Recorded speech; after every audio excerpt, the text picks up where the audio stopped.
हरे कृष्णा। हम लोग श्रीमद् भागवतम के छठम स्कंद द्वितीय अध्याय का पाठ कर रहे हैं और हम देख रहे हैं किस प्रकार हरिनाम की महिमा का गुणगान हो रहा है, किस प्रकार हरिनाम का महत्व है। आज हम थोड़ा सा कुछ शास्त्रों से कुछ श्लोक देखेंगे, जो श्लोकों से श्री चैतन्य महाप्रभु, उनका संकीर्तन आंदोलन और हरिनाम का महत्व, विशेषतः हरे कृष्ण महामंत्र क्यों आवश्यक है, ये यहाँ पर बताया गया है। तो जब एकादश स्कंद में वर्णन आता है, कृष्ण वर्णम तुषा कृष्णम संग पांगास्त्र पार्षदम यज्ञ संकीर्तन प्राय यजंती ही सुमेधसा। श्रीमद् भागवत के एकादश स्कंद पंचम अध्याय के ये दो श्लोक श्री चैतन्य महाप्रभु के वर्णन करते हैं और इसमें बताते हैं किस प्रकार कलयुग में जब भगवान अवतार लेंगे तो कृष्ण वर्णम, उनके मुख पर हमेशा उनका नाम होगा। कृष्ण वर्णम, वर्ण अर्थात शब्द, और तुषा अकृष्णम, उनका जो रंग होगा, उनका जो वर्ण होगा वो अकृष्णम अर्थात गोरा होगा। कृष्ण अर्थात काला, अकृष्ण अर्थात गोरा। संग पंगास्त्र पार्षदम, संग उपांग अस्त्र पार्षद, अपने अनुयायियों के साथ, अपने परिकरों के साथ, अपने अस्त्र शस्त्र के साथ। अस्त्र शस्त्र मतलब चैतन्य महाप्रभु के अस्त्र शस्त्र हैं मृदंग और करताल। और पार्षदम, इनके साथ आएंगे यज्ञ संकीर्तन प्राय, संकीर्तन आंदोलन को शुरू करने के लिए। और उसमें कौन भाग लेंगे? यजंती ही सुमेधसा। सुमेध, मेधा अर्थात बुद्धि, मेधसा अर्थात बुद्धिमान, सुमेधसा अर्थात अति बुद्धिमान। जो सबसे ज्यादा बुद्धिमान लोग होंगे चैतन्य महाप्रभु के संकीर्तन आंदोलन में भाग लेंगे। ये भागवत के दशम स्कंद में आठवें अध्याय से है, जहाँ भगवान का नामकरण होता है। तो वहां पर गर्ग मुनि इस श्लोक की व्याख्या करते हैं। सानिध्य प्रभु पढ़िए। कृष्ण प्रभु जी।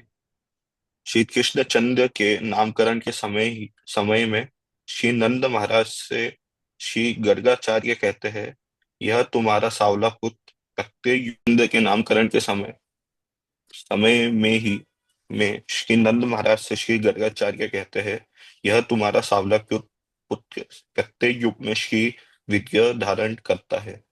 सतयुग में इसका वर्ण श्वेत था, त्रेता में रक्तमण था, कली में पित्तमण होगा और अब द्वापर में श्याम वर्ण है। अतः इसका नाम कृष्ण हो। हरे तो कृष्ण। गर्ग मुनि, जो कि अपने आप में एक बहुत बड़े अथॉरिटी हैं, वो बताते हैं कि अलग अलग युगों में अलग अलग वर्ण के भगवान अवतार लेते हैं। जैसे श्वेत वर्ण का हंस अवतार, त्रेता में यज्ञ पुरुष का रक्त अवतार, द्वापर में श्याम वर्ण में कृष्ण अवतार, और कली में पीत वर्ण में श्री चैतन्य महाप्रभु का अवतार। क्योंकि कलयुग में भगवान बुद्ध और कल की कोई का भी वर्ण पीत वर्ण नहीं है। पीत वर्ण केवल चैतन्य महाप्रभु का है। ये विष्णु सहस्त्र नाम में भगवान के, जहाँ भगवान विष्णु के 1000 नामों का उल्लेख होता है, महाभारत के एक खंड से ये जपा जाता है। आप दक्षिण भारत में जाएंगे, हर ग्राम ग्राम में इसका जप होता है। तो ये इसमें 4 नाम श्री चैतन्य महाप्रभु के: सुवर्ण वर्ण हेमांगो वरांगश्चंदांदगी संन्यास कृच्छ्रमः शांतो निष्ठा शांति परायणा। कि कैसे उनका जो वर्ण है वो सुवर्ण, सोने के समान, हेमांगो अर्थात बर्फ के समान, और उसमें सोने का भी कांति हो, ऐसे उनके अंग कांति है। संन्यास ग्रहण करके वह भगवत भक्ति का प्रचार करेंगे। इस तरह विष्णु सहस्त्र नाम में भी उल्लेख होता है। अभी ये अथर्ववेद में, अथर्ववेद की एक शाखा चैतन्य उपनिषद, उसमें चैतन्य महाप्रभु का वर्णन है, जो यहाँ पर देखने के लिए मिलता है। अनिकेत प्रभु पढ़ो श्लोक और अनुवाद। जी प्रभु जी। जानवी तीरे नवद्वीपे गोलोक काख्ये धामनि गोविंदो द्विभुजो गौरः सर्वात्मा महापुरुषो महात्मा महायोगी त्रिगुणातीत सत्वरूपो भक्तिम लोके काश्यति। भगवती भागीरथी के तट पर विद्यमान गोलोक नाम से प्रसिद्ध नवद्वीप धाम में सर्वान सर्वांतर्यामी महापुरुष महात्मा महायोगी त्रिगुणातीत शुद्ध सत्व स्वरूप षड ऐश्वर्य पूर्ण श्री गोविंद भगवान द्विभुज श्री गौरांग रूप से अवतीर्ण होकर लोक में भक्ति का प्रकाश करेंगे। अथर्ववेद चैतन्य उपनिषद। तो ये वेद वाक्य है जहाँ एकदम लोकेशन के साथ, उनके सारे गुणों के साथ चैतन्य महाप्रभु के अवतार का वर्णन है, और उनका किस तरह उल्लेख है कि ये आगे जाके भक्ति का प्रचार करेंगे। ये गरुड़ पुराण से उल्लेखित है। अर्चना माता जी पढ़िए श्लोक और अनुवाद। अहं पूर्णो भविष्यामि युगसन्धौ विशेषतः मायापुरे नवद्वीपे भविष्यामि शचीसुतः। कले प्रथमसन्ध्यायां लक्ष्मीकान्तो भविष्यति दारु ब्रह्म समीपस्थ सन्यासी गौर विग्रह। मैं कलयुग की प्रथम संध्या में श्री मायापुर नवद्वीप में सचिनंदन रूप से पूर्णावतार धारण करूंगा। कलयुग की प्रथम संध्या में षडैश्वर्य परिपूर्ण लक्ष्मीकांत भगवान ही दारु ब्रह्म श्री जगन्नाथ जी के समीप श्री गौरांग रूप धारण कर संन्यास वेश में अवतीर्ण होंगे। ये गरुड़ पुराण में स्पष्ट उल्लेखित चैतन्य महाप्रभु का, उनका जन्म का स्थान, उनके माता पिता का नाम इत्यादि सारा, उनकी लीला इत्यादि का वर्णन यहाँ पर किया हुआ है। अभी ये नरसिंह पुराण से रघुवीर प्रभु पढ़िए। हरे कृष्ण। सत्ते सत्ते दैत्य कुलाधिनाश समये सिंहोर्ध्व मर्त्याकृति स्त्रेतायां दशकंदरं परिभवन रामेति नामाकृति गोपालान् परिपालयन् व्रजपुरे भारं हरणे द्वापरे गौरांगः प्रिय कीर्तनः कलियुगे चैतन्य नाम प्रभु।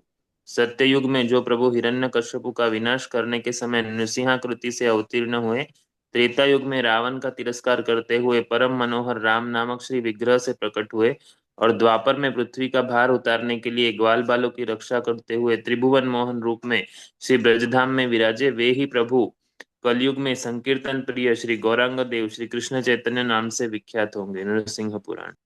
प्रिय कीर्तन कलियुगे चैतन्य नाम प्रभु। तो संकीर्तन आंदोलन शुरू करने के लिए ब्रह्म नारदीय पुराण से यहाँ उल्लेख हो रहा है। कौन पढ़ेंगे? राजीव प्रभु पढ़िए।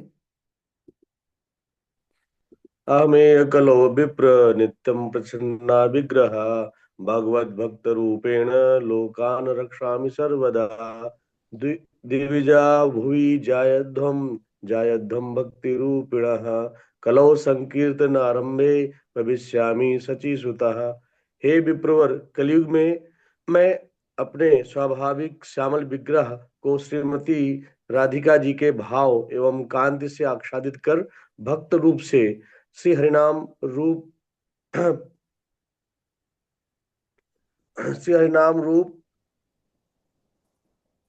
श्री हरिनाम रूप परमास्त्र द्वारा भक्तजनों की सदा सर्वदा रक्षा करता हूँ। अतः हे देवताओं, तुम सबसे भी मेरा यही कहना है कि तुम सभी अब पृथ्वी लोक में भक्त रूप से प्रकट हो जाओ, कारण कि कलयुग में नाम संकीर्तनारंभ के समय मैं भी श्री सजी पुत्र रूप से प्रकट होऊंगा। बृहद नारदीय पुराण। तो कोई भी ऐरा खेरा नत्थु खेरा आकर के बोलने लगता है कि मैं अवतार हूँ या मेरे गुरु जी अवतार हैं, मैं भगवान हूँ, जब तक शास्त्र में उनका वर्णन ना हो तब तक उनको अवतार स्वीकार नहीं किया जा सकता। इतने सारे ये शास्त्रों में चैतन्य महाप्रभु का वर्णन है, मैं तो कुछ ही बता रहा हूँ यहाँ पर, ये सूची बहुत लंबी है। अभी हम लोग आ रहे हैं कली संतरण उपनिषद में, जहाँ पर चैतन्य ब्रह्मा जी और नारद मुनि का संवाद बताया गया है। इसका ये श्लोक है, इसका अनुवाद हम लोग यहाँ पर देख रहे हैं। योगेश प्रभु पढ़िए। सॉरी, ये अथर्ववेद से है। ये अथर्ववेद के तृतीय खंड के ब्रह्म विभाग से है। ये वेद का वाक्य, कई लोग पुराणों को नहीं मानते, उपनिषदों को नहीं मानते, ये वेद का वाक्य है। यस पढ़िए। कलयुग में 4 से 5 हजार वर्ष की अवधि के अंत में मैं पृथ्वी पर गौरांग के रूप में अवतरित होऊंगा, जो स्वर्ण वर्ण वाला एक साधु ब्राह्मण है, जो गंगा के किनारे एक स्थान पर रहता है और बाद में सभी सन्यासियों का शिखर बन जाता हूँ, तथा अपने सभी दिव्य गुण को प्रदर्शित करता हूँ, जिसमें सर्वोच्च त्याग और भौतिक इच्छाओं से पूर्ण वैराग्य शामिल है। भगवान गौरांग के रूप में है में मैं अपने घुटनों तक भुजाएं फैलाकर एक महान व्यक्तित्व के सभी 32 शारीरिक लक्षण प्रदर्शित करूंगा। मैं मैं अपना स्वयं का भक्त बनूंगा, भक्ति योग में बहुत आगे बढ़ जाऊंगा और अपने स्वयं के पवित्र नामों का के जापों द्वारा भगवान कृष्ण मतलब स्वयं की पूजा सिखाऊंगा और अपनी स्वयं की भक्ति सेवा के रस का आनंद लूंगा। उस समय केवल मेरे सबसे अंतरंग भक्त ही मुझे समझ पाएंगे। तो ये अथर्ववेद के अथर्ववेद। तृतीय खंड ब्रह्म विभाग से उल्लेख है कि भगवान स्वयं बोल रहे हैं कि मैं किस प्रकार गौरांग के रूप में चैतन्य महाप्रभु के रूप में अवतार लूंगा, कैसे अपनी स्वयं की भक्ति करके सिखाऊंगा, अपने नामों का जप करना सिखाऊंगा, और केवल मेरे अंतरंग भक्त ही मुझे समझ पाएंगे। अब ये है ब्रह्मा जी और नारद का संवाद, जहाँ पर कली संतरण उपनिषद में ब्रह्मा जी और नारद जी बीच में बात कर रहे हैं। श्याम गोविंद प्रभु जी। द्वापर युग के अंत में नारद जी, जिन्होंने पूरी दुनिया का भ्रमण किया था, ब्रह्मा के पास गए और उनसे इस प्रकार कहा, हे प्रभु, मैं कली के प्रभाव को कैसे दूर कर पाऊंगा। ब्रह्मा ने उत्तर दिया, आपने बहुत बढ़िया प्रश्न पूछा है। उस रहस्य को सुनिए जिसे सभी वेदों ने छिपा रखा है, जिसके माध्यम से कलयुग में कोई भी व्यक्ति भवसागर से पार हो सकता है। परम पुरुष है के नाम का उच्चारण करने मात्र से ही व्यक्ति कली के प्रभाव से मुक्त हो जाता है। हरे कृष्ण। तो भगवान के नाम लेने मात्र से व्यक्ति कली के प्रभाव से मुक्त होगा। तो नारद जी पूछते हैं कि वे नाम क्या है, उस नाम के बारे में भी बताओ कि कौन सा नाम जप करने से कली के प्रभाव से व्यक्ति मुक्त हो सकता है। भगवान के तो अनेक अनेक नाम है, कौन सा नाम लेना चाहिए यहाँ पर बताए। बसंत प्रभु ऊपर से पढ़िए। हरे हरे कृष्णा अ, हरे कृष्णा कृष्णा कृष्णा हरे हरे, हरे राम राम राम हरे हरे। इति षोडशम नाम नाम कलि कलमश नाशनम नता परता रूपया सर्व वेदेषु दृश्यते। हरे कृष्ण महामंत्र के 16 नाम। हरे कृष्ण कृष्ण कृष्ण हरे हरे, हरे राम राम राम हरे हरे। कलयुग की सभी अशुभताओं का नाश करते हैं, यह सभी वेदों का निष्कर्ष है। कृष्ण यजुर्वेद से कलि संतरण उपनिषद। हरे कृष्ण। उसके बाद ब्रह्मांड पुराण में भी इस तरह उल्लेख आता है जो यहाँ पर बताया। परमवीर प्रभु ऊपर से पढ़ो। हरे कृष्ण प्रभु। नाम संकीर्तन देव तारकम ब्रह्म दृश्यते। हरे कृष्ण कृष्ण कृष्ण हरे हरे, हरे राम राम राम हरे हरे। हरे कृष्ण महामंत्र का नाम संकीर्तन, सार्वजनिक जप संपूर्ण आध्यात्मिक वास्तविकता का पूर्ण रहस्य उद्घाटन करता है। ब्रह्मण पुराण 6.59-60। और ये फिर हमने कल पढ़ा था कि इस प्रकार जो हरिनाम है, इसको कोई व्यक्ति अगर संकेत से, परिहास में, स्तोभ में, हेल में भी जप करता है तो भी उसको उद्धार हो जाता है। यह नारदीय पुराण से एक उल्लेख आ रहा है। अंकित प्रभु पढ़िए। जपतो हरि नामानि स्थाने सद्गुणाधिका, आत्मानां च पुण्य उच्चरे जपम स्रोत न पुनति च। जप करने में आसक्त व्यक्ति की तुलना में श्री हरि के पवित्र नाम का जोर से जप करने वाला व्यक्ति 100 गुना श्रेष्ठ है। इस ऐसा इसलिए है क्योंकि जप करने वाला व्यक्ति स्वयं को शुद्ध करता है, जबकि कीर्तन में जोर जोर से पवित्र नाम का जप करने वाला व्यक्ति स्वयं को, अपने साथ के सभी लोगों को तथा पवित्र कंपन सुनने वाले सभी लोगों को शुद्ध करता है। नादी पुराण प्रहलाद वाक्य। इसको हरे इसलिए कृष्ण। यहाँ पर उल्लेखित किया है क्योंकि कई बार लोग ये भी तर्क करते हैं, अरे इस्कॉन में तेज तेज जप क्यों करते हैं, बाकी लोग तो मन में जप करते हैं। नहीं, ये शास्त्र का वाक्य है कि जप करना अच्छा है, लेकिन जोर से जप करना 100 गुना श्रेष्ठ है। इसलिए उच्चारण करके जब कोई जप करता है तो वो स्वयं को भी पवित्र करता है और दूसरों को भी पवित्र करता है। और यहाँ विशेषता जप की बात हो रही है, कीर्तन की नहीं। यहाँ विशेषता जप की बात हो रही है। तो इस तरह से हम लोग देखते हैं अनेक अनेक शास्त्रीय, तो कुछ ही उदाहरण थे, ऐसे असंख्य उदाहरण हैं जहाँ पर हरे कृष्ण महामंत्र, चैतन्य महाप्रभु और हरि नाम संकीर्तन के महत्व को पुराणों में, शास्त्रों में, वेदों में उल्लेखित किया है। तो हम लोग यद्यपि अजामिल के चरित्र में पढ़ रहे हैं कि किस तरह अजामिल ने भगवान का, नारायण का नाम लेकर के अपने पापों का शमन किया, लेकिन ये हरे कृष्ण महामंत्र केवल पापों का शमन नहीं, धर्म, अर्थ, काम, मोक्ष और कृष्ण प्रेम सब कुछ प्रदान करने वाला है। ये हरे कृष्ण महामंत्र वास्तव में भगवान के प्रेम का ही स्वरूप है। तो जब हम लोग पुकारते हैं हरे कृष्ण कृष्ण कृष्ण हरे हरे, हरे राम राम राम हरे हरे, ये गोलोक वृंदावन का सबसे उच्चतम भाव है जहां पर विरह में भक्त भगवान को पुकारता है। तो इसलिए हरे कृष्ण महामंत्र के ऊपर पूर्ण निष्ठा होनी चाहिए। इससे बड़ा और कोई विधि नहीं है। ये हरे कृष्ण महामंत्र का आश्रय लेकर के हमको भक्ति में आगे बढ़ना चाहिए। आगे विष्णुदूत हरिनाम की महिमा का उल्लेख कर रहे हैं। श्लोक संख्या 17, 16 हो गया था ना, 17। जी प्रभु। तैस्तानि अघानि पुण्यते तपोदानावृतादिभिः नाराधमजं तत् दृढयं तत् उपि तत् अपि संघ्रिसेवया। अदिति माता जी। हरे कृष्णा। यद्यपि तपस्या, दान, व्रत तथा अन्य ऐसे विधि से पापी जीवन को फल का निरसर किया जा सकता है, किंतु पूर्ण कर्म किसी के हृदय को भौतिक इच्छाओं का उन्मूलन नहीं कर सकते। किंतु यदि वह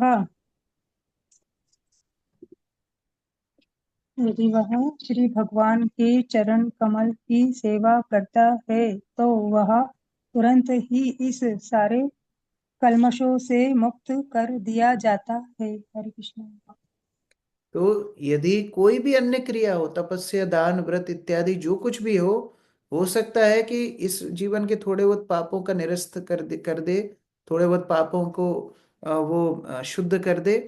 लेकिन हृदय में जो आसक्तियां हैं, हृदय में जो भौतिक इच्छाएं हैं, वो केवल और केवल भगवान के चरण कमलों की सेवा करके, भक्ति करके ही उन्मूलन होती हैं।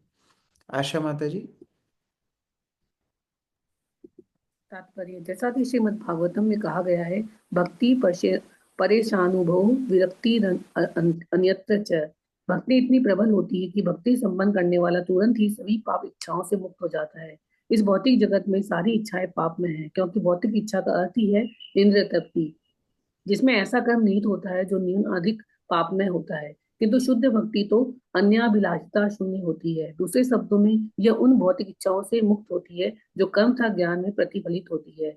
जो भक्ति पद को प्राप्त होता है उसमें भौतिक इच्छाएं नहीं रहती, अतएव वह पापमय जीवन से परे होता है। भौतिक इच्छाओं को पूर्ण रूप से रोक देना चाहिए, अन्यथा भले ही किसी की तपस्या था दान कुछ समय के लिए उसे पाप से मुक्त करा सके, किंतु उसकी इच्छाएं पुनः प्रकट होगी, क्योंकि उसका हृदय अशुद्ध रहता है। इस प्रकार वह पाप कर्म करेगा और कष्ट उठाएगा। तो जब तक उसकी प्रवृत्तियां शुद्ध नहीं होंगी, पुनरपि जननम पुनरपि मरणम, बार बार वो भौतिक संसार की संस्कृति में फंसा रहेगा। अज्ञानाद यथा यथवा ज्ञानात उत्तम श्लोक नाम यत् संकीर्ततम अघम पुंसो दहे दे दो यथा नला। अक्रूर प्रभु।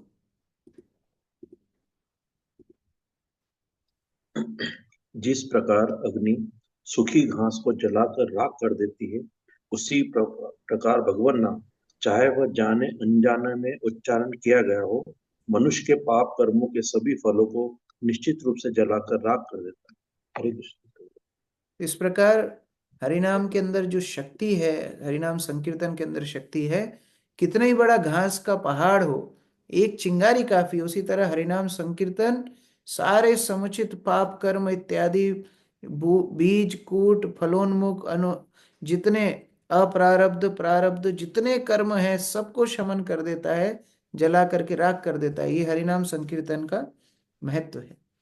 मृणालिनी माता जी पढ़िए। जी प्रभु जी। तात्पर्य, आग अपना काम करती है, चाहे उसे कोई अबोध बालक छुए या इसकी शक्ति से परिचित कोई अन्य। उदाहरणार्थ, यदि तिनकों वाले खेत में या सूखी घास में आग लगा दी जाए, चाहे वह किसी ऐसे वृद्ध व्यक्ति द्वारा लगाई जाए जो आग की शक्ति को जानता है, या अज्ञानी बालक द्वारा घास जलकर राख हो जाएगी। इसी तरह हरे कृष्ण मंत्र के कीर्तन की शक्ति को चाहे कोई जानता हो या ना भी जानता हो, किंतु यदि वह पवित्र नाम का कीर्तन करता है तो समस्त पाप फलों से मुक्त हो जाएगा। हरे कृष्ण। और किसी भी अवस्था में हो, आप जिस तरह ये नहीं देखते कि ये बच्चा है कि बड़ा है कि बूढ़ा है, उसी तरह हरिनाम संकीर्तन जो भी करे किसी भी अवस्था में हो, कोई योग्यता का विचार हरिनाम संकीर्तन नहीं करता, सभी को उद्धार करने के लिए तैयार रहता है। यथा गदम वीर्यतमम उपयुक्तम यदरिच्छया अजानतो अपि आत्मगुणम कुर्यान मंत्रोपि उदाहृता।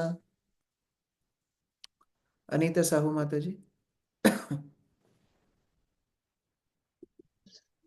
यदि किसी दवा की प्रभावकारी शक्ति से अनजान व्यक्ति उस दवा को ग्रहण करता है या उसे बलपूर्वक खिलाई जाती है, तो वह दवा उस व्यक्ति के जाने बिना ही अपना कार्य करेगी, क्योंकि उसकी शक्ति रोगी के जानकारी पर निर्भर नहीं करती है।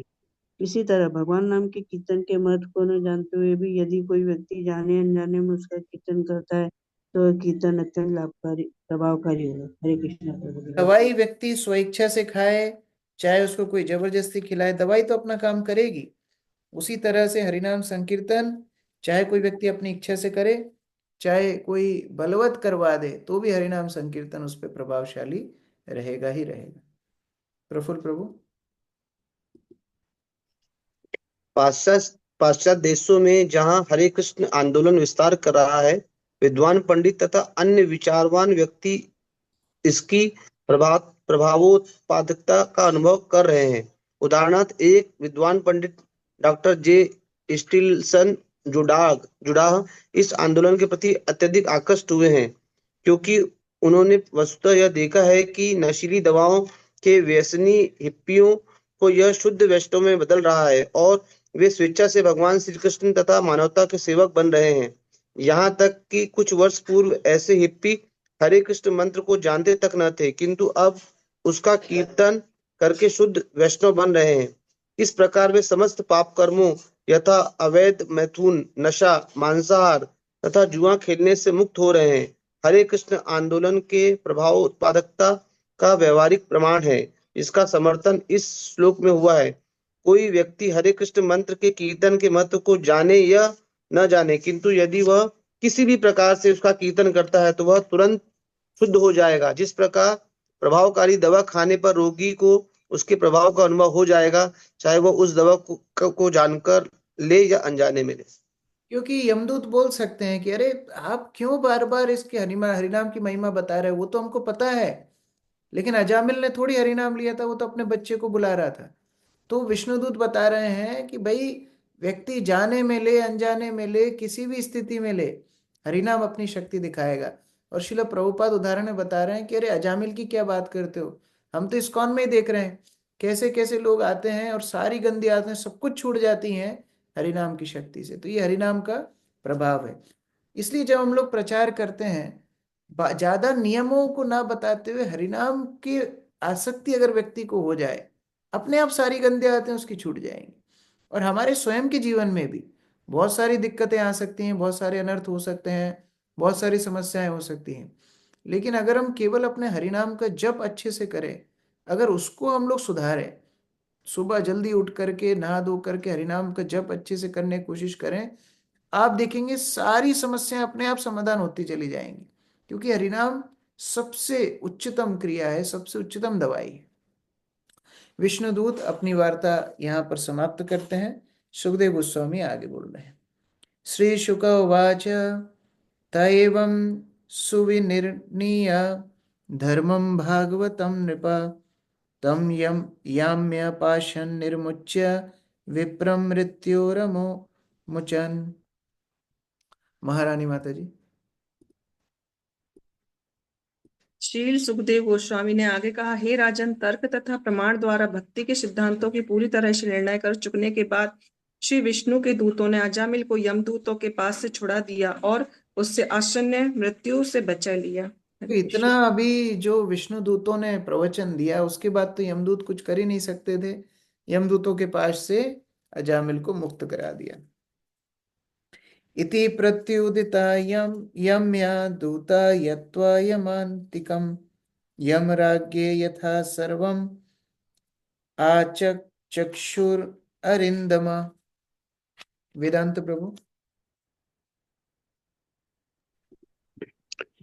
हे राजा परीक्षित, हे समस्त शत्रुओं के दमन करता, जब यमराज के सेवकों ने विष्णु दूतों से उत्तर पा लिया तो वे यमराज के पास गए और जो कुछ घटित हुआ सब कहा सुनाया। अब यहाँ से छूट करके यमदूतों का तो अभी कुछ चला नहीं, यहाँ से सीधे गए यमराज के पास और जो कुछ यहाँ घटना हुई यमराज को सुनाने लगे। कृष्ण दयाल प्रभु। हरे कृष्ण। इस श्लोक में प्रतियुदितः शब्द बहुत महत्वपूर्ण है। यमदूत इतने शक्तिशाली हैं कि उनके कार्य में कहीं भी कोई बाधा नहीं डाल सकता, किंतु इस समय वे उस व्यक्ति को यमलोक ले जाने से रोक दिए गए जिसे वे पापी समझते थे। अतः वे निराश होकर तुरंत यमराज के पास लौट गए तथा उनको सारी घटना जो घटी थी वर्णित कर दी। हरे कृष्ण।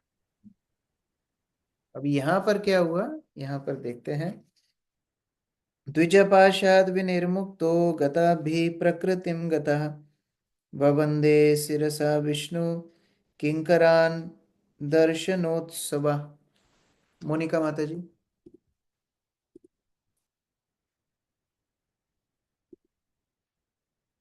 यमराज के सेवकों के फंदे से छुड़ा दिए जाने पर ब्राह्मण अजामिल अब भय से मुक्त होकर होश में आया। वो तुरंत ही उसने विष्णु दूतों के चरण कमलों पर शीश झुकाकर उन्हें नमस्कार किया। वह उनकी उपस्थिति से अत्यंत प्रसन्न था क्योंकि उसने यमराज के दूतों के हाथों से उन्हें अपना जीवन बिताते देखा था। हरे कृष्ण। अभी भय से मुक्त अजामिल विष्णु दूतों को प्रणाम कर रहा है कि इतनी भयंकर परिस्थिति से उन्होंने उसको बचा लिया। मुकुल प्रभु पढ़िए तात्पर्य। वैष्णव भी विष्णुदूत है क्योंकि वे कृष्ण के आदेशों का पालन करते हैं। भगवान कृष्ण उन समस्त बद्ध आत्माओं के लिए अत्यंत उत्सुक रहते हैं कि जो इस भौतिक जगत में सड़ रहे हैं, वे उनकी शरण में आए और इस जीवन के भौतिक कष्ट से तथा मृत्यु के बाद नरक की स्थिति के दंड से बचाए जा सके। इसलिए एक वैष्णव बद्ध आत्माओं को उनके होश में लाने का प्रयास करता है। जो अजामिल की तरह भाग्यशाली होते हैं वे या तो विष्णु दूतों द्वारा या वैष्णवों द्वारा बचा लिए जाते हैं और इस प्रकार वे भगवत धाम वापस जाते हैं। तो जैसे विष्णु दूतों ने अजामिल को बचाया वैसे ही वैष्णव लोग भी प्रचार करते हैं और प्रचार के माध्यम से असंख्य असंख्य जीवों को यमपाश से बचाते हैं। और जिस तरह अजामिल कृतज्ञ है विष्णु दूतों के लिए, उसी तरह हमें भी उन वैष्णवों के लिए कृतज्ञ होना चाहिए जिन्होंने हमें भक्ति में लाए हैं, जिन्होंने भक्ति में प्रशिक्षण दिया है, जो भक्ति में मार्गदर्शन दे रहे हैं। ये सब वैष्णव के कारण ही हम ऐसी परिस्थिति से बच रहे हैं जहाँ पूरा संसार अंधे कुएं में गिर रहा है। हम लोग इन वैष्णव की कृपा से भक्ति पथ पर आ पाए हैं।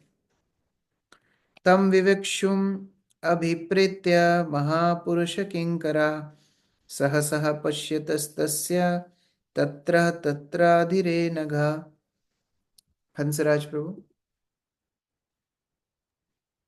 हरे कृष्ण प्रभु जी।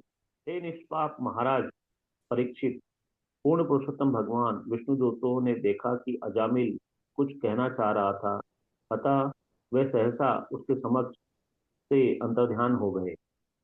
तात्पर्य, शास्त्रों का कथन है,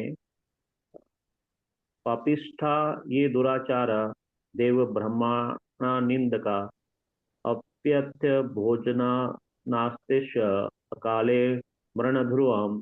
जो लोग यहाँ पर पापिष्ट।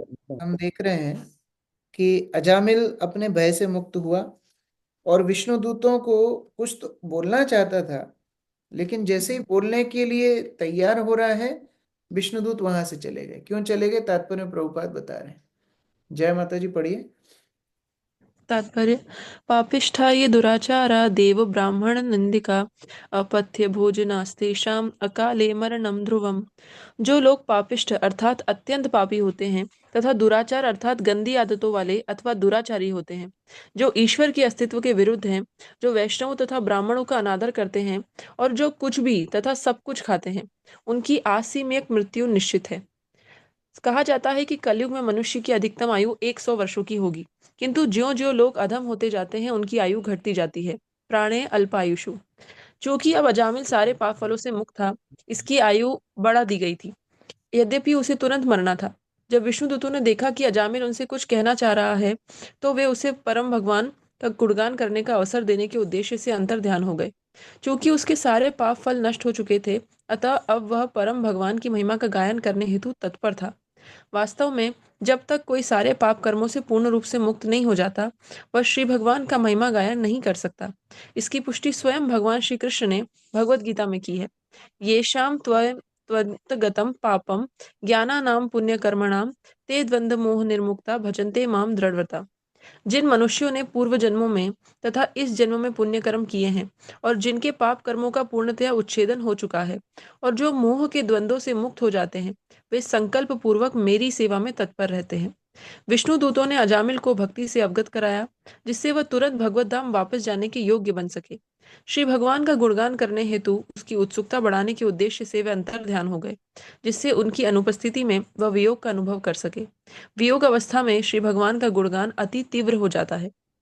तो दो कारण है। एक तो अजामिल बोलता कुछ ना कुछ तो अपनी कृतज्ञता या गुणगान यमदूत ये विष्णुदूतों का करता, तो विष्णुदूत ये नहीं चाहते थे कि उनका गुणगान हो, वो चाहते थे भगवान का गुणगान करे, इसलिए अंतर्धान हो गए। और दूसरा कारण प्रभुपाद अंतिम लाइन में बता रहे हैं कि जब वियोग होता है तो ज्यादा भजन ज्यादा तीव्र होता है। तो अभी भगवान ने बचाया है और अभी भगवान के दूत भी वहां से चले गए, तो अभी उस वियोग में बड़े गहन भजन, गहरा भजन अभी अजामिल कर रहा है। शुद्ध तो हो ही गया था, भगवान के धाम भी जा सकता था, लेकिन यमदूतों ने सोचा ये और परिपक्व अपने भजन में हो जाए और निष्ठावान हो जाए तो भगवान के चरण कमलों को प्राप्त कर जाएगा। अजामिलोपि अथा करण्या दूतानाम यम कृष्णयो धर्मं भागवतं शुद्धं त्रैवेद्यं च गुणाश्रयं भक्तिमान भगवती आशु महात्म्य श्रवणाद्धरे अनुतापो महानासित स्मरतो शुभमात्मना। प्रतिभा माता जी।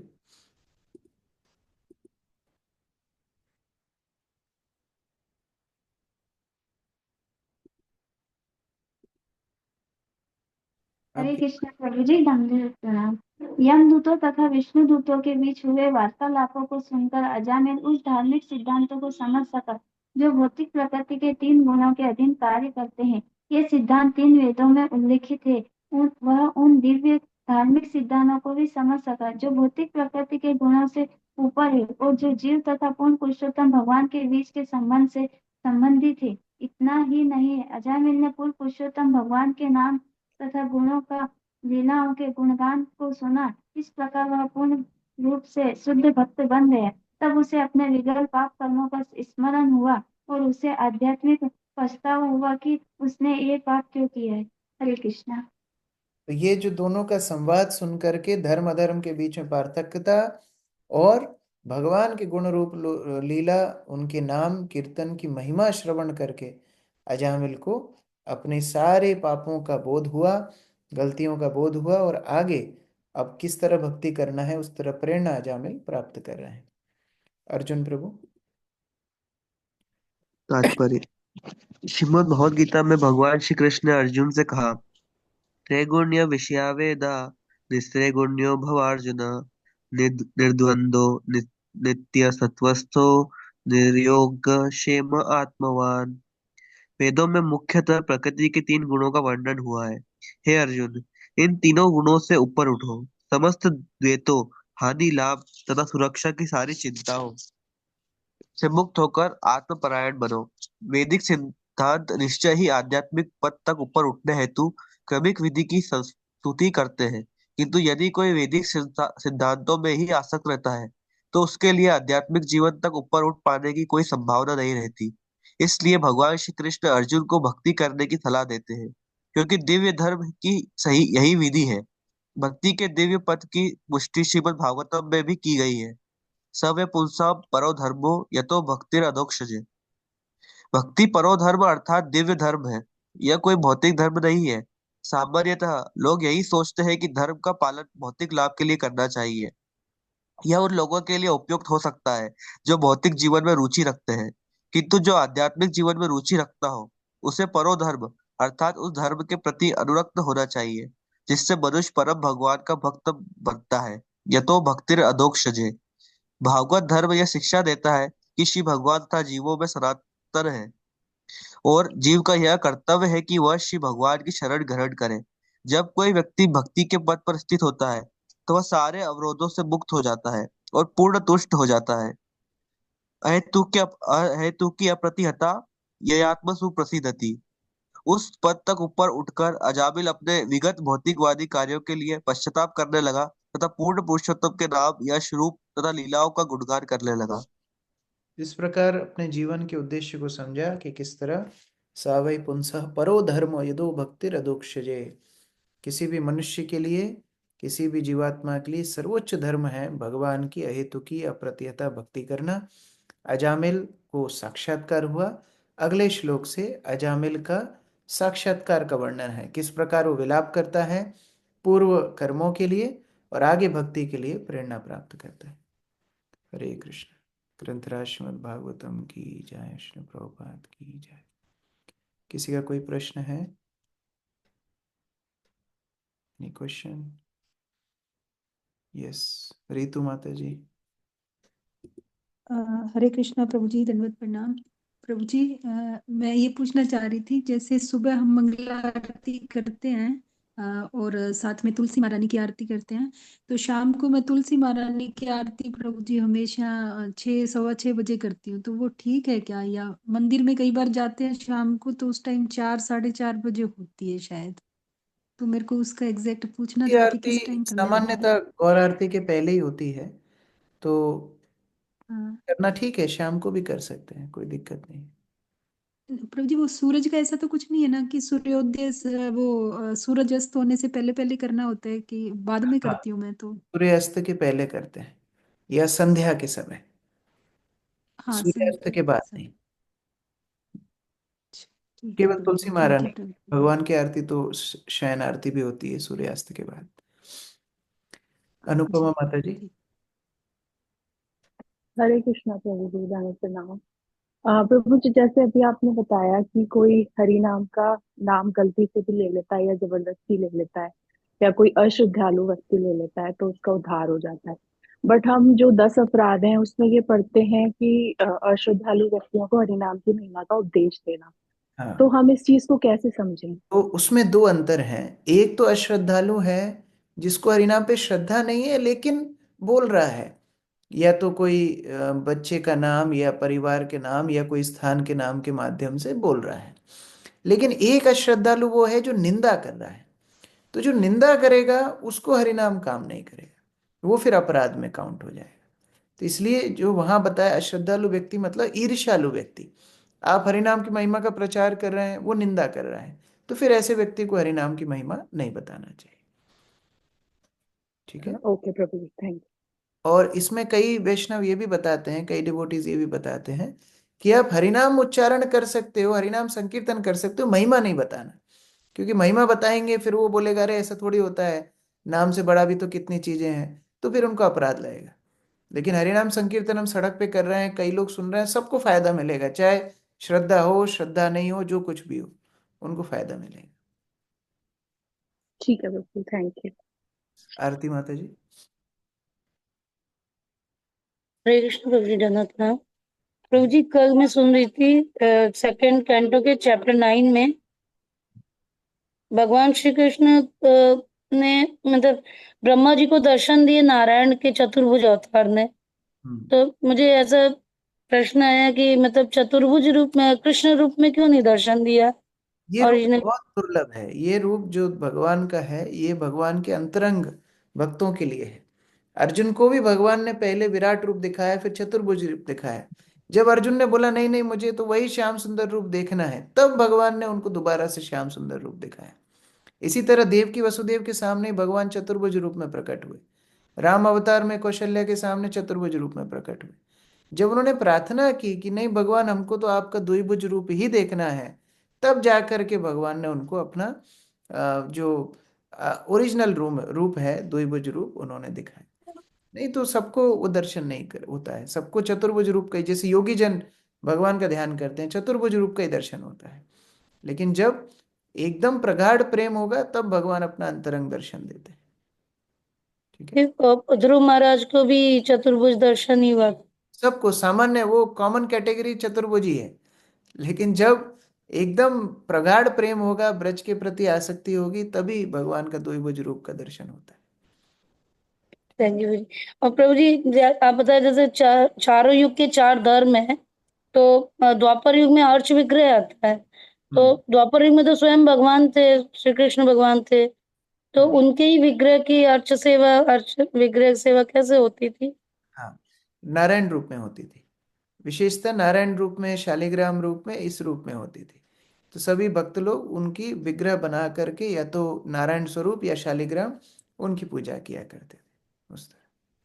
थैंक यू सो मच प्रभु जी, बहुत अच्छे से क्लैरिफाई किया। और वो आज ये बताया ना चैतन्य महाप्रभु जगन्नाथ जी का, थैंक यू, बहुत अच्छा डाउट क्लियर हुआ। धन्यवाद मैम। हंसराज प्रभु। हरे कृष्णा प्रभु जी। प्रभु जी कल मैं भगवत गीता प्रचार करने गया था, तो एक घर पे मैं देने गया था, तो मैंने बताया उनको कि हरिनाम की महिमा सबसे ज्यादा है। तो उन्होंने मेरे से बोला नहीं नहीं इससे ऊपर जो है वो गायत्री मंत्र है। तो मैंने उनको समझाया कि यार गायत्री मंत्र नहीं ये है। तो प्रभु जी गायत्री मंत्र का क्या महत्व है, और हरिनाम तो समझ में आ गया मेरे को, गायत्री मंत्र का क्या महत्व है? गायत्री मंत्र कई संख्य असंख्य असंख्य गायत्री मंत्र होते हैं, एक ही गायत्री मंत्र नहीं होता। हर इष्ट का अलग अलग गायत्री होता है, और जिसके गायत्री आप जाप करते हैं उससे आप संपर्क स्थापित गायत्री के माध्यम से करते हैं। गायत्री एक टेलीफोन नंबर है जिससे आप उस इष्ट से अपना संपर्क स्थापित करते हैं। तो गणेश जी की भी गायत्री होती है, इंद्र की भी होती है, सूर्य की भी होती है, अलग अलग लोग सबकी गायत्री होती है। जैसे वैसे गायत्री का उच्चारण नहीं करना चाहिए। जो धार्मिक अनुष्ठान होते हैं उसके बाद में लोगों के हाथ में पुष्प दे करके अलग अलग देवताओं की गायत्री होती है। ये सामान्यतः भारत में बड़ा प्रचलित है, लेकिन इसका उच्चारण तेज नहीं करना चाहिए, ये विधान है। तो जो भी हो, जिसकी गायत्री जप करेंगे उसके धाम में जाने का अवसर मिलता है। तो ये गायत्री का महत्व है। अब जो वैष्णव गायत्री है, जो ब्रह्म गायत्री है, उसका जाप करने से वैकुंठ प्राप्त होता है। तो वैकुंठ तक गायत्री ले जा सकती है, वो जो बोल रहे हैं सही बात है। लेकिन हरिनाम गोलोक वृंदावन तक व्यक्ति को ले जाती है। तो इसलिए हरिनाम गायत्री से भी श्रेष्ठ बताया गया है। गायत्री जाप करने के लिए बहुत नियम चाहिए, ब्राह्मण होना चाहिए, शुद्ध होना चाहिए। संध्या काल में ही गायत्री का जप कर सकते हैं, ऐसे नहीं पूरा दिन लाउड स्पीकर पे गायत्री मंत्र चल रहा है, ऐसा नहीं है। केवल संध्या के समय पे ही 10 बार गायत्री का जाप उंगलियों पर गिन करके किया जाता है, और उसको केवल ब्राह्मण कर सकते हैं। आचमन इत्यादि के बाद एक आसन में बैठ करके उपयुक्त दिशा में अपना, सामान्यतः उत्तर दिशा में मुख करके उस गायत्री का जाप किया जा सकता है। अब आप ये विचार करो, आज सुबह ही मैं जब सुबह 4 बजे नहाने के लिए गया तो मैं गुरु महाराज का प्रवचन सुन रहा था। तो गुरु महाराज इसी का विचार बता रहे थे। वो बता रहे थे मानो मृत्यु का आपका समय है, आप मृत्यु पे एकदम आखिरी सांस गिन रहे हो, तो आप क्या बोलोगे? मुझे थोड़ा 1 बाल्टी पानी देना, मैं नहा के आता हूँ। आसन देना, थोड़ा मैं यहाँ पर आसन लगाऊंगा, फिर गायत्री का जाप करूंगा। क्या संभव होगा? कभी संभव नहीं होगा। तो ये गायत्री श्रेष्ठ है, बहुत श्रेष्ठ है, लेकिन हरिनाम से श्रेष्ठ नहीं। हरिनाम सबसे श्रेष्ठ है। जो कोई विचार नहीं करता, नाम नाम अकारी बहुधा निज सर्वशक्ति तत्रार्पिता नियमित स्मरणे न काल। इस हरिनाम को लेने के लिए कोई नियम नहीं, कोई कोई विधि नहीं, कोई भी रिस्ट्रिक्शन नहीं। मृत्यु के समय हम 10-12 दिन नहाए नहीं होंगे, वहीं पर पड़े रहेंगे शैया पर, तो ही भगवान का नाम ले सकते हैं, और भगवान का नाम हमको भगवान के गोलोक वृंदावन प्राप्त कराएगा। इसीलिए हरिनाम सर्वश्रेष्ठ है। एक तो कोई विधि नहीं, कोई विचार नहीं, कोई योग्यता नहीं, दीक्षा तक की भी जरूरत नहीं। हम हरिनाम का जब तो अभी से कर रहे हैं, दीक्षा तक का भी जरूरत नहीं। तो ये हरिनाम इतना श्रेष्ठ है, और ये हरिनाम का जप करके व्यक्ति सर्वोच्च सिद्धि प्राप्त करता है। इसलिए हरिनाम सर्वश्रेष्ठ माना गया है, सारे शास्त्रों में इस तरह बताया गया है। तो प्रभु जी, अपने इस्कॉन में दीक्षा होती है तब गायत्री मंत्र भी देते हैं कुछ अपने इसमें? हाँ, जब इस्कॉन में वास्तव में मुख्य दीक्षा है हरिनाम। जब हरिनाम हम लोग करते हैं और औपचारिक जी रूप से ये प्रण लेते हैं गुरु के सामने कि मैं आजीवन 16 माला का जप करूंगा, ये मुख्य दीक्षा है। लेकिन फिर जो विग्रह पूजा करते हैं उनको ब्राह्मण दीक्षा की जरूरत पड़ती है, क्योंकि विग्रह पंचरात्र विधि है, उसमें मुद्राएं, उसमें गायत्री, उसमें वेद मंत्र, उसमें पुरुषोक्त इत्यादि की जरूरत पड़ती है। तो उनको जप करने के लिए गायत्री दीक्षा दी जाती है, अदरवाइज जरूरत नहीं है। गायत्री दीक्षा की जरूरत सबको नहीं है। थैंक यू प्रभु। हरे कृष्णा, धन्यवाद, प्रणाम प्रभु जी। राजीव प्रभु। हरे कृष्ण प्रभु जी, धन्यवाद, प्रणाम प्रभु जी। प्रभु जी, जैसे अभी हमने आज जो पहला श्लोक पढ़ा उसमें यह था कि भगवान का जब नाम लेते हैं तो सारी भौतिक इच्छाएं भी समाप्त हो जाती हैं। लेकिन हम लोग देखते हैं प्रभु जी कि भौतिक जीवन में रहते हुए इस कभी इच्छाएं समाप्त हुई दिखती नहीं है प्रभु जी। जैसे एग्जाम्पल दे रहा हूँ कि मान लीजिए हम अभी किसी के साथ गाड़ी में बैठ गए, तो हमने देखा कि ठीक है मेरे पास तो पुरानी सी गाड़ी है या कुछ है, तो वो इच्छाएं रहती कि हाँ बड़ी इसमें मॉडर्न वाली है, ये होती तो अच्छा था। ऐसा लगता है कि इच्छाओं से मतलब मुक्त हुआ नहीं जा सकता। ऐसे क्या कर सकते हैं कि भौतिक इच्छाएं इसका कारण ये है कि घास, कितना ही बड़ा घास का पहाड़ हो, एक चिंगारी आग लगाने से उसमें आग लग जाती है, ये बात सही है। लेकिन अगर घास गीली हो तो, जब घास गीली होती है तो बहुत दिन तक ताप देना पड़ता है, वो जब सूखेगी तब उसमें आग लगेगी। हमारी अभी वासनाएं वो गीलापन है, जिसके कारण से हरिनाम वो आग पकड़ नहीं पा रहा है। इसलिए उसको ताप देना, तप, तप मतलब हमारी दैनिक साधना। जब हम प्रतिदिन साधना करते हैं तो ये वासनाएं धीरे धीरे धीरे कम होती हैं हरिनाम के माध्यम से। अगर वो वासनाएं नहीं होती तो तुरंत ही आग पकड़ लेता, तुरंत ही भगवान के प्रति प्रेम आ जाता, सारी भौतिक इच्छाओं का शमन तुरंत हो जाता। लेकिन वासनाएं इतनी है, कलमश इतने हैं, हरिनाम पहले उनको शुद्ध कर रहा है। जब वो धीरे धीरे धीरे धीरे शुद्ध हो जाएंगी, फिर इच्छाएं केवल सात्विक, केवल आध्यात्मिक इच्छाएं आएंगी। लेकिन थोड़ा समय देना पड़ेगा। कल मैं हल्दर महाराज का प्रवचन सुन रहा था। हल्दर महाराज बोल रहे थे कि कम से कम 12 साल 16 माला अच्छे से जप करो, फिर प्रश्न पूछना कि क्या अंतर पड़ता है। तो वो बोल रहे थे हम कितना जप करते हैं, हम थोड़ा बहुत जप करते हैं, फिर हम लोग सोचते हैं अरे कुछ नहीं हो रहा है। महाराज बोले 12 साल के बाद मुझको प्रश्न पूछना, अच्छे से पहले जप करो, अच्छे से गंभीरता से 16 माला जप करो, परिवर्तन अपने आप आएगा। हरिनाम से श्रेष्ठ और कुछ नहीं। ठीक है, thank you very much. Vinod प्रभु।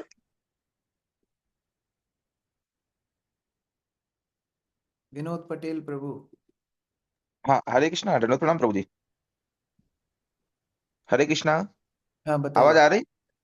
हाँ, प्रभु जी, विनोद। थोड़ा सा मेरा एक प्रश्न नहीं था, मतलब एक थोड़ा संशय था। मैं बोला था प्रभु जी, जैसे अपने भक्तों को बांग्लादेश में परेशान कर रहे हैं, जेल भेज रहे हैं, तो मेरा एक ये रहता है कि भगवान को कम से कम थोड़ा सा वहाँ कुछ चमत्कार बताना चाहिए, ऐसा कुछ। चमत्कार यही है कि एक भक्त के जेल में जाने से करोड़ों करोड़ों सोए हुए लोग जाग गए, यही चमत्कार है। भगवान अपने अच्छा अच्छा अच्छा भक्तों के माध्यम से सोते हुए लोगों को जगा रहे हैं कि हम लोग अच्छा सब अच्छा। चुपचाप बैठे हैं, हम लोग को लग रहा है ये भौतिक संसार कितना अच्छा है। भगवान एक भक्त के माध्यम से पूरी दुनिया को बता रहे हैं कि जागो, अपनी संस्कृति को समझो, हरि नाम का जप करो, दूसरों को प्रचार करो, नहीं तो ये दुनिया अच्छा कौन गड्ढे में ले जाने वाली है। इसका संकेत अच्छा अच्छा भगवान अपने भक्त के माध्यम से दे रहे हैं, यही चमत्कार अच्छा है। अच्छा अच्छा अच्छा। हरे हरे कृष्ण। कृष्णा प्रभु। बसंत प्रभु। हरे कृष्णा प्रभु जी, धन्यवाद, प्रणाम प्रभु जी। कल से ही क्वेश्चन से था थोड़ा सा एक चीज और। जैसे मान लीजिए कोई लक्ष्मी दे या कुछ ऐसी चीज दे जिसको जैसे आपने बताया चावल दे, ये दे तो आप सेवा में लगा सकते हैं। कोई वस्तु दे जो शायद मंदिर में ना यूज हो, तो उसके लक्ष्मी दे सकते हैं मंदिर में, मतलब वो वस्तु को रख करके और हाँ, वो लक्ष्य में। कर सकते हैं। द्रव्य से वस्तु शुद्ध होती है। जब हम किसी वस्तु के बराबर का द्रव्य दान में देते हैं तो उस वस्तु की शुद्धि होती है। उस तो उस वस्तु को घर में रख सकते हैं। हाँ, कर सकते ठीक, थैंक यू सो मच। हैं। मनीषा माता जी। हरे कृष्ण प्रभु जी। जैसे हरि नाम लेने में और मंगल आरती करने मतलब जो दैनिक साधना है, तो उसमें उत्साह धीरे धीरे कभी कभी कम हो जाता है, तो वो उत्साह हमेशा एक जैसा बना रहे तो उसके लिए क्या करना चाहिए? एक जैसे उत्साह बने रहने के लिए शुद्ध भक्त बनना पड़ेगा, और वो शुद्ध भक्त बनने के लिए साधना नियमित रूप से करनी होगी। तो कहने का अभिप्राय, जब तक हम साधक स्तर पे हैं, ये अपेक्षा ही गलत है कि उत्साह बना रहेगा। नहीं, साधक का मतलब ही है कभी नरम कभी गरम, थोड़ा उत्साह रहेगा थोड़ा नहीं रहेगा, लेकिन नियम रहना चाहिए, वो कंटिन्यूटी रहना चाहिए। अगर अविरत हमारी साधना चलती रहे, चाहे अच्छा लगे चाहे नहीं, हमें तो ये सोचना है कि हमारी दवाई है। दवाई कड़वी लगे अच्छी लगे जो कुछ लगे, हमको लेना है। जैसे अभी मैं ये गोवर्क ले रहा हूँ रोज, इतना स्वादिष्ट नहीं लगता है लेकिन लेना पड़ता है। तो उसी प्रकार से हम लोग जो हरिनाम लेते हैं, हमेशा उत्साह नहीं रहेगा, हमेशा मंगला आरती के लिए उठने के लिए। और अभी तो मीठी मीठी ठंड आ रही है, रजाई से निकलने में बड़ी तकलीफ होगी, लेकिन फिर भी हम लोग हमारे उत्साह को एक नियमबद्ध कर दें, नियम के अनुसार चलाएं, ये जरूरी है।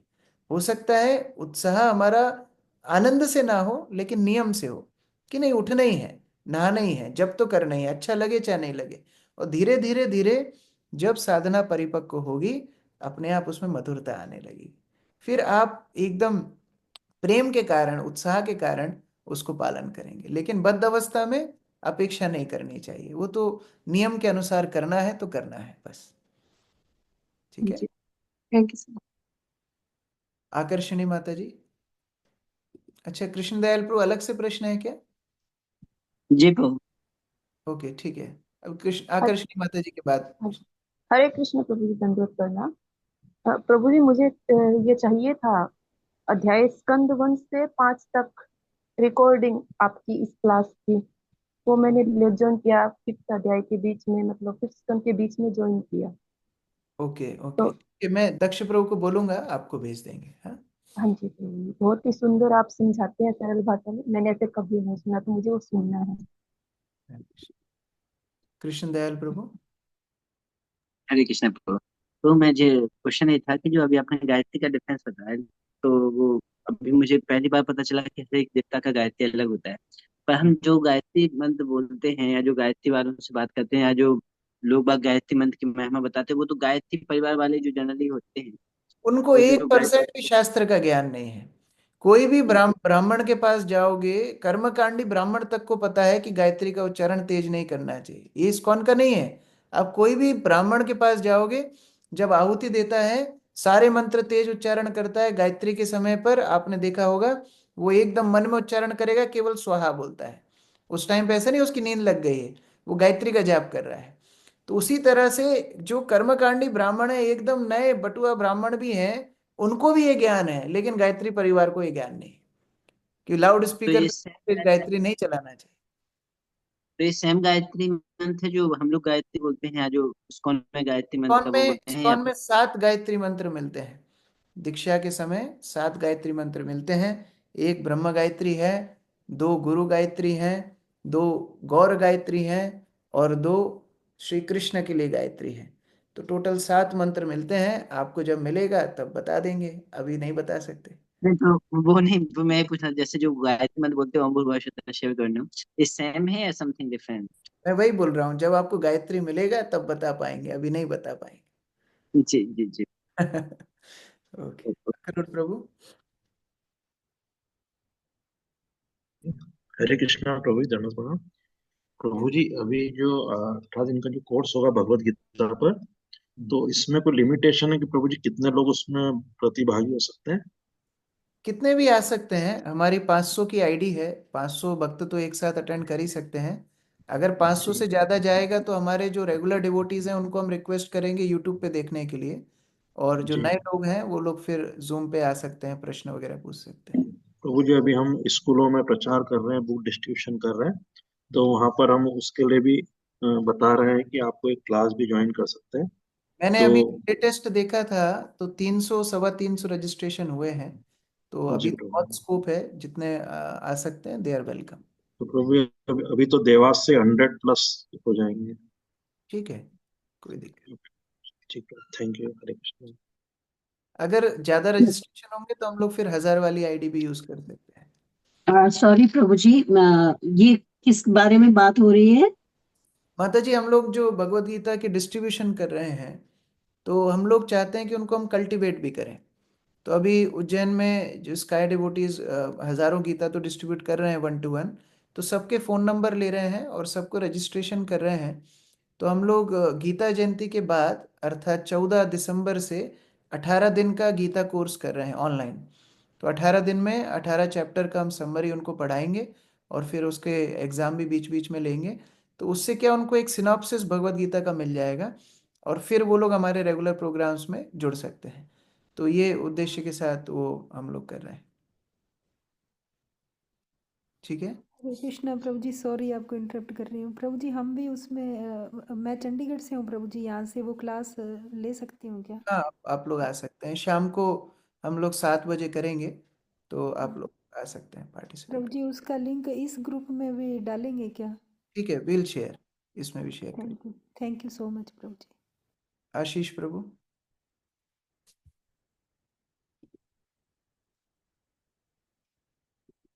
आशीष प्रभु अनम्यूट करा। सॉरी प्रभु। हरे कृष्ण प्रभु जी, दंडवत प्रणाम। हाँ, बताइए।